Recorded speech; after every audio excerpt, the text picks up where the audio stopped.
hapon po sa inyong lahat. Oras pa ito ay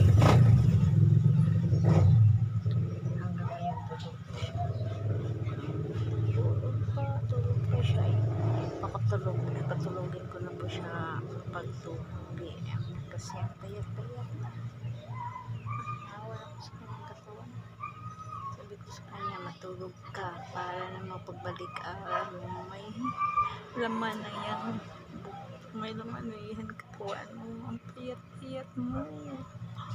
Kitang ako ang mapayat. Iba talaga pag may laman ang mukha.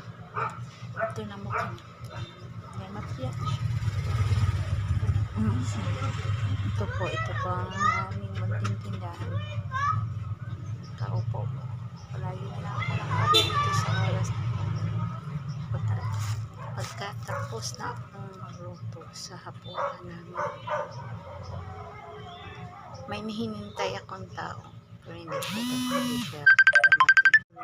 May tumawag, hindi ko kilala, hindi ko sinagot. Ganyan ako kapag hindi ko kilala, hindi ko susugutin. Ito po, balik tayo. Yan na po po.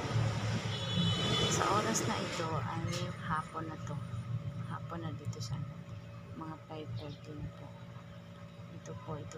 Tapos na akong nagluto. Yung muna namin, tinaturo ko na yan. Sabi ko sa kanya, kapag 2 PM hindi matulog ka na para naman malamanan yan ang katawan mo. Para naman magpapayag ka.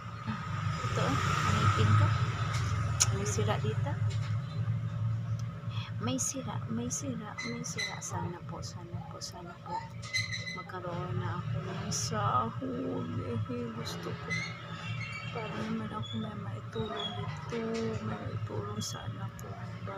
Sure.